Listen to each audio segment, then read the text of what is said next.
So today I'm going to go over a chapter from 12 Rules for Life by Jordan Peterson. And normally when I review a book, I wait to read through it all the way through, but I literally just read this chapter and I felt the need to share it with you guys. And I'm going to do the full book review at some point. I'm going to give my thoughts on the entire thing, but right now we're going to focus on the third chapter. And the third chapter is make friends with people who want the best for you. And this chapter is tremendous because think about it, like a lot of us, we probably still talk to our high school friends. We probably still talk to the people that we grew up with, but what do you still have in common with these people? And as you start to make improvements in your life, this question is going to become more and more evident. And you might not be at this stage right now, but this is something important for you to consider. Like, most people don't put the work into themselves. Most people will never do their due diligence and read and learn and journal and meditate and go to the gym and improve themselves, improve their finances, start their own business. Like, most of these people aren't movers and shakers. They're just going to fall into the system. They're just going to become a cog in the wheel. And if you want to become more, if you want to become better, if you want to see how good you're going to become, these people are just going to fall off. And if anything, if you keep these people around, they might hold you back.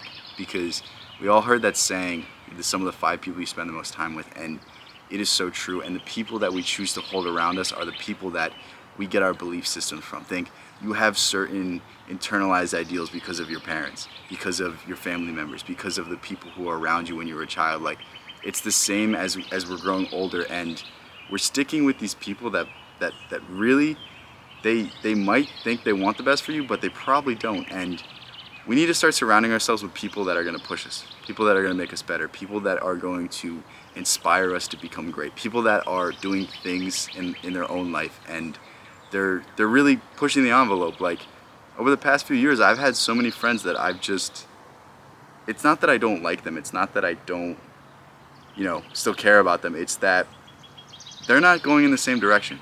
They're going down, I'm going up, and we have different ideals, we have different belief systems, and it doesn't serve me any value to keep them around. It doesn't do anything except harbor resentment between me and them.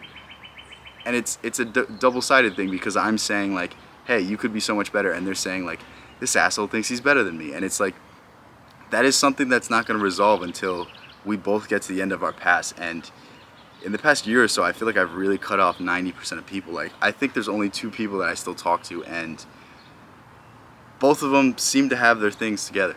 Both of them seem to be going in the right direction. Both of them seem to want more out of life, and this is the energy I want around me. And it's so true that you need to cater the people in your life. You need to cater your environment. You need to ensure that the people around you are pushing you to become better, because there's that chapter in Atomic Habits, that's another book I'm going to go over, but it basically said that, like, at least 50% of the troops that went to Vietnam were basically addicted to heroin, and the United States, like, put so much resources into the rehab facilities for when these soldiers got back, but 90% of the soldiers weren't addicted when they got back, because their environment had changed so much that they no longer were addicted to heroin. So your environment plays such a role in who you become. It shapes you so much, and this is why we need to really cater the people around us. We need to really evaluate, are these people in my life good for me? Are these people in my life driving me to become better? Are these people doing things for themselves? Are these people inspiring me to push myself and find everything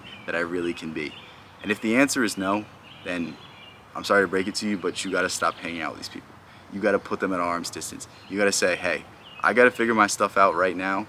You figure your stuff out, and we'll meet when we're both in a better place. We'll meet when we're, 20 years later, and you'll see it. Like, when you stop hanging out with certain people, you'll come back 2-3 years later, you'll talk to them, they're in the exact same place or worse, and you've gotten 10 times better.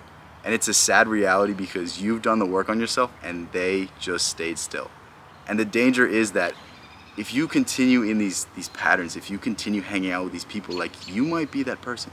You might be that person that stagnates. You might be that person with all the potential in the world, but they never pushed the envelope because the people around them weren't inspiring them to do great things. And this is why it's so important, and this is why I love that chapter from this book so much. And I haven't read through the entire book yet, but I promise you that this is going to be a book that I will recommend to everybody. So I'll leave a link in the description. So far, it's been tremendous, and yeah, stay tuned for the entire book summary. But I just felt the need to share this, and thank you so much for making it this far. I'll catch you in the next one.